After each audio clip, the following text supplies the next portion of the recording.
Next case आप देखना, आपको लग रहा है कि ये कॉम्प्लिकेटेड होगा, मैं कह रहा हूँ नहीं, नहीं कोई फर्क ही नहीं पड़ता, उतनी मेहनत है। इंक्रीज इन डिमांड और इंक्रीज इन सप्लाई में जितनी मेहनत है ना, उतनी ही मेहनत है। अब आते हैं पहले लॉजिक पे। सप्लाई इंक्रीज हो रही है, डिमांड डिक्रीज हो रही है। सर ऐसा होगा क्यों? क्यों पे नहीं जाना कि सर डिमांड कम हो रही है सप्लाई बढ़ा रहे हैं, क्या पागल वागल हैं क्या? नहीं, तो आप समझे, वो कह रहे कि आपसे पूछ रहे हैं अगर ऐसा होगा तो इक्विलिब्रियम प्राइस पे क्या इंपैक्ट आएगा। ठीक है ना प्लीज। तो आपने क्यों हो रहा है ऐसा, वो आपको नहीं पता, अगर ऐसा हो रहा है तो क्या होगा वो आपसे पूछ रहे हैं। डिमांड और सप्लाई इक्वल थी, 500 500 थी, सप्लाई इंक्रीज हो रही है, 600 हो गई, डिमांड डिक्रीज हो रही है, कितने से उससे फर्क ही नहीं पड़ता, कम हो रही है ना, 500 से 400 हो गई। तो क्या है सिचुएशन? डिमांड डिक्रीज हो रही है, सप्लाई इंक्रीज हो रही है। It is the situation of excess supply. There will be unsold inventory, competition among the sellers, producers will be forced to lower the prices. तो प्राइसेस तो गिरने हैं, ठीक है ना, एक कॉन्सिक्वेंस तो मेरे पास आ गया, प्राइसेस गिरने हैं। क्वांटिटी पे क्या इंपैक्ट आएगा वो मुझे ग्राफ बताएगा कि कितने प्राइसेस गिरे, क्योंकि सप्लाई तो बढ़ी थी, तो वो उनका सामान तो बिकना है कि नहीं बिकना, वो तो प्राइसेस कम होने पे पता चलेगा। प्राइस कम होगा ही होगा। ठीक है जी। अब देख लेते हैं कैसे होगा। सेम सीक्वेंस फॉलो करूंगा, सेम सीक्वेंस फॉलो करूंगा कि पहले एक सिचुएशन थी।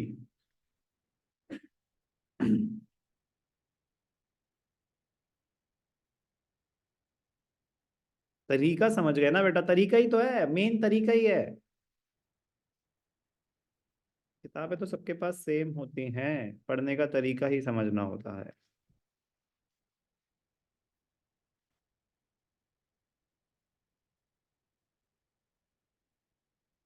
चल, एक सिचुएशन थी।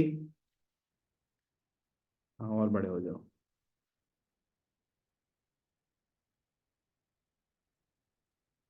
अब ध्यान से देखना, जब डिक्रीजेस का चाहिए ना आपको स्कोप, तो लेफ्ट पे जगह छोड़ना। ठीक है ना, अगर मैं यहीं से शुरू करता तो लेफ्ट पे ना मतलब बहुत कम जगह बनती है और अनटाइडी हो जाता। तो ये थोड़ा सा प्रेजेंस ऑफ माइंड आपको रखना पड़ेगा कि अगर आपको डिक्रीज दिखाना है तो बीच में से कहीं शुरू करो। ठीक है ना, इंक्रीज में तो पूरी दुनिया है आपके पास, साइड साइड तो खाली है, लेफ्ट की लिमिटेशन है हमारी।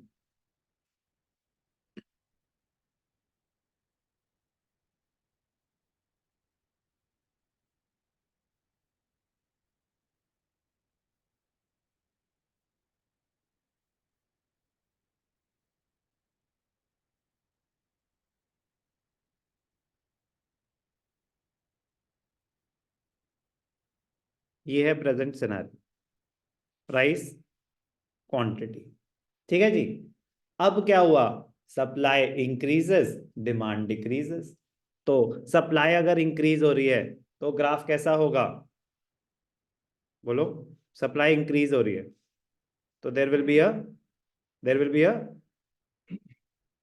अ हाँ, be clear, be specific, there will be a rightward shift in the supply curve. इतना सा आंसर देना, there will be a rightward shift in the supply curve. तो राइटवर्ड शिफ्ट बनाओ पहले ग्रीन, बताने के लिए कि क्यों नहीं करना। या समझ आ गया? हाँ हाँ आ गया था बस। ठीक है ना, ठीक है चल। सप्लाई इंक्रीजेस, अब क्वांटिटी से फर्क ही नहीं पड़ता, डिमांड डिक्रीजेस, डिमांड डिक्रीजेस, तो डिमांड डिक्रीजेस क्या, लेफ्टवर्ड शिफ्ट इन डिमांड का बना दो, लेफ्टवर्ड शिफ्ट इन डिमांड का बना दो। D1 D1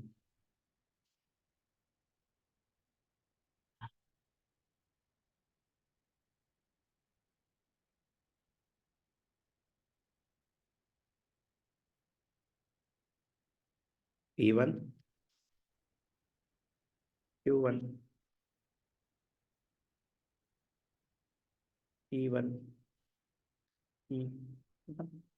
मुश्किल है नहीं, इनिशियली, इनिशियली बस समझना होता है, एक बार समझ आ जाए तो मैं कह रहा हूँ कोई भी केस हो आपके सामने है, आपका एक स्टार्टिंग पॉइंट है, उसके बाद जो वो बोल रहे हैं, और मैं कह रहा हूँ supply increases demand decreases and the increase in supply is more, then the decrease in demand, अरे आपको बस परेशान करने के लिए करना, कोई फर्क नहीं पड़ता। तो जो सप्लाई का इंक्रीज है, जो विड्थ है वो ज्यादा रख लेना, जो सब डिमांड का डिक्रीज है वो विड्थ कम रख लेना, कोई फर्क नहीं पड़ता। आपको तो बस ये देखना है कि जो नए पॉइंट्स हैं वो इंटरसेक्ट कहाँ कर रहे हैं, वो बस सबसे इंपॉर्टेंट पॉइंट होता है। क्योंकि कंक्लूजन आपका पूरा गलत हो जाएगा अगर आपने गलत पॉइंट ऑफ इंटरसेक्शन ले लिया। क्योंकि इंटरसेक्टिंग पॉइंट बहुत सारे दिख रहे होंगे, 4 दिख रहे होंगे इंटरसेक्टिंग पॉइंट्स। तो यही तो समझना है कि मेरा कौन सा है, जहां पे नया डिमांड और नया सप्लाई का इंटरसेक्ट कर रहा है, वो एक ही पॉइंट होगा, एक ही पॉइंट पे इंटरसेक्ट कर सकता है वो। That is the new equilibrium. उससे निकल जाएगा आपका इक्विलिब्रियम प्राइस और इक्विलिब्रियम क्वांटिटी। मैं कह रहा हूं साइमल्टेनियस शिफ्ट्स। अब what will happen when the increase in supply is equal to increase in demand? क्या आप बना पाएंगे? नहीं बना पाएंगे, फिर प्रॉब्लम है, फिर प्रॉब्लम है, फिर प्रॉब्लम है। क्योंकि increase in demand rightward shift in demand curve, increase in supply rightward shift in supply curve, दोनों सेम मैग्नीट्यूड से शिफ्ट करने थे। जब तक हम अपने दिमाग से लड़ेंगे नहीं, हम अपना काम बढ़ाएंगे। अगर हमने समझ लिया तो आप समझो इस बात को कि मुझे वो सारे केसेस, फिर मुझे फर्क ही नहीं पड़ता केस क्या है, अब मुझे समझ आ गया है। आप कोई भी केस, आप उस सिचुएशन पे जाएंगे सर, आप कोई भी केस दो, मैं बना के दिखाता हूँ आपको, क्योंकि अब समझ आ गया ना करना क्या है। जब तक वो स्टेज नहीं अचीव करोगे तो आपको अपने लिए मतलब, तो कितने केस हैं ऐसे, फिर आपने अपना काम बढ़ा लिया कि बेटा 16 केस, चलो एक एक करके लिखो, एक एक करके याद करो। अरे मैं कह रहा हूँ एक ही केस है, एक ही केस है, उसको अंडरस्टैंड कर लो, फिर वो चाहे जितनी मर्जी तरीके से पूछ लिया जाए। अब चलो लॉजिक पे जाते हैं पहले तो। Increase in demand is equal to increase in supply, what will happen, excess demand और एक्सेस सप्लाई। सोचो दिमाग पे जोर डाल के पहले अपने आप, मतलब ठीक है ना, मतलब ऐसा ना हो कि जल्दी में मैंने गलत आंसर, नहीं, आई गिव यू 1 मिनट। हम इक्विलिब्रियम पे थे, increase in demand is equal to increase in supply, what will happen. हो गया rightward shift demand supply curve में। मैं पूछ रहा हूँ what will be the consequence on the equilibrium price and quantity. Price पे बताओ पहले तो सिर्फ आप, मतलब पहले आपको एक जंप मार दी ना मैंने, पहले ये तो आइडेंटिफाई करो कि एक्सेस डिमांड है या एक्सेस सप्लाई है, तब आप डिसाइड कर पाएंगे कि प्राइस पे क्या इंपैक्ट आएगा। मैं आपको थक गया हूं बताते बताते कि सीक्वेंस है एक, that will help you in determination of the equilibrium price. Chain effects हैं, चेन इफेक्ट्स हैं, चेन इफेक्ट्स हैं। तो जब तक आप ये आइडेंटिफाई नहीं कर रहे एक्सेस डिमांड है या एक्सेस सप्लाई है, आप बहुत मेजर स्टेप मिस आउट कर रहे हैं। थिंक अगेन, इंक्रीज हुई डिमांड, इंक्रीज हुई सप्लाई बराबर से, will it create a situation of access demand और एक्सेस सप्लाई।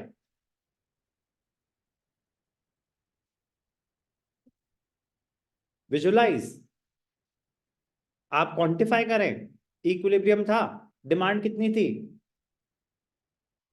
सप्लाई भी 100 ही होगी ना अगर इक्विलिब्रियम था। अब सप्लाई बढ़ी 50 से, कितनी हो गई सप्लाई, डिमांड भी इक्वल बढ़ी थी, डिमांड कितनी हो गई, तो will there be any shortage और सरप्लस।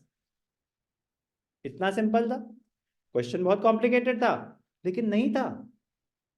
समझो इस बात को कि हम जब तक प्रोसेस नहीं करेंगे कि वो हमसे पूछ क्या रहे, वो तो चाहेंगे ना कि डराएं। अब आप खुद सोच लो, क्या ये क्वेश्चन मुश्किल था?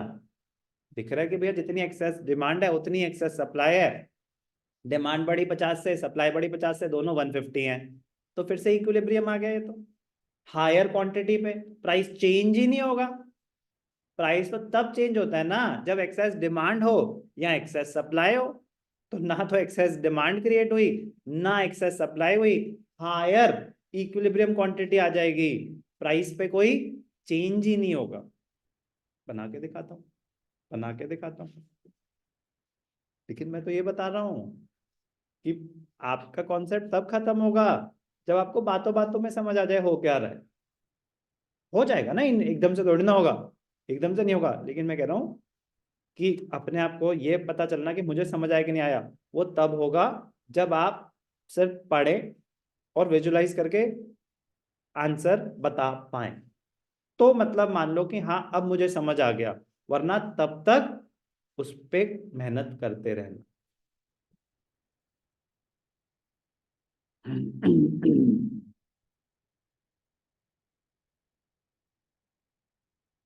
क्या सिचुएशन दी मैंने आपको? Increase in demand is equal to increase in supply.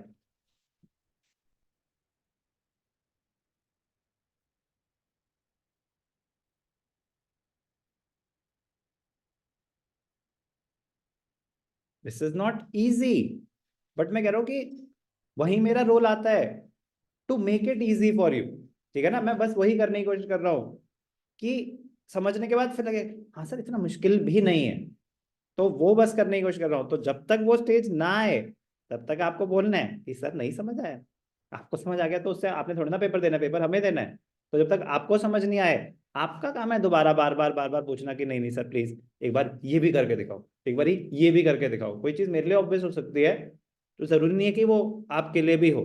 आपका जब तक कॉन्सेप्ट क्लियर नहीं होगा, आपका काम है बार बार पूछते रहना, प्लीज।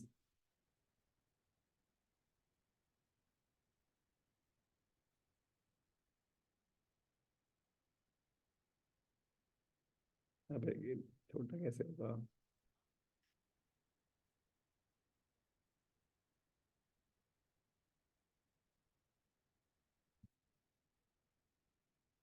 इंक्रीज हो रहे हैं ना दोनों।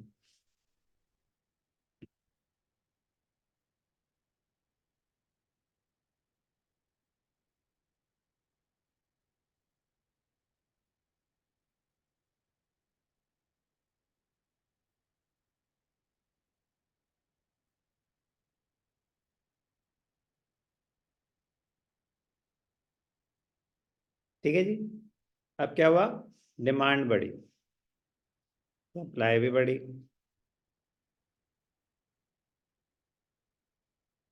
अरे ये तो होता है प्लस, क्यों हो रहा है ऐसा? चलो इसके बाद में डिकोड करेंगे। डिमांड इंक्रीज हुई, नहीं ब्लू नहीं, मुझे कोई और कलर चाहिए। कौन सा यूज नहीं करा आज?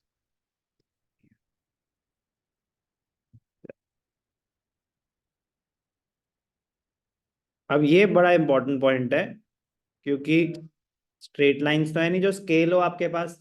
दोनों की विड्थ एग्जैक्टली सेम होनी चाहिए, दोनों की विड्थ एग्जैक्टली सेम होनी चाहिए, तभी प्राइस सेम रहेगा। दोनों की विड्थ तो आपके पास तो आसान है ना, स्केल विड्थ बना देना। स्केल विड्थ जो स्केल विड्थ बना देना, जो भी है मतलब समझ गए ना, दोनों की विड्थ जितनी से ये इंक्रीज हो रहा है उतने से ही आपको सप्लाई इंक्रीज करना पड़ेगा। अब वो आपको देखना है, मतलब मेरे लिए यहाँ पे थोड़ा सा डिफिकल्ट होगा, बट गलती होगी तो पता चल जाएगी। क्यों? क्योंकि जो ये प्राइस लाइन है ये एग्जैक्टली सेम आनी चाहिए। अगर प्राइस सेम नहीं रहा तो मतलब कुछ कम ज्यादा हो गया है, तो गलत करा आपने। अगर increase in demand is equal to increase in supply, तो प्राइस जहां पे वो इंटरसेक्शन होगा ना, प्राइस सेम आएगा, प्राइस सेम आएगा। जे था ई, जे है E1।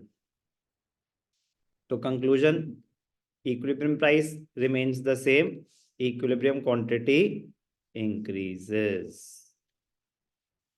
क्लियर? आराम आराम से, आराम आराम से। अब आप थोड़ा बनाएं, ठीक है ना, मतलब मुझसे करवाते जाएंगे, मुझे कोई दिक्कत नहीं है, लेकिन आपको नहीं पता चलेगा कि आप कर पाएंगे कि नहीं कर पाएंगे। सर हमें पता चल जाएगा, आप बनाते रहो।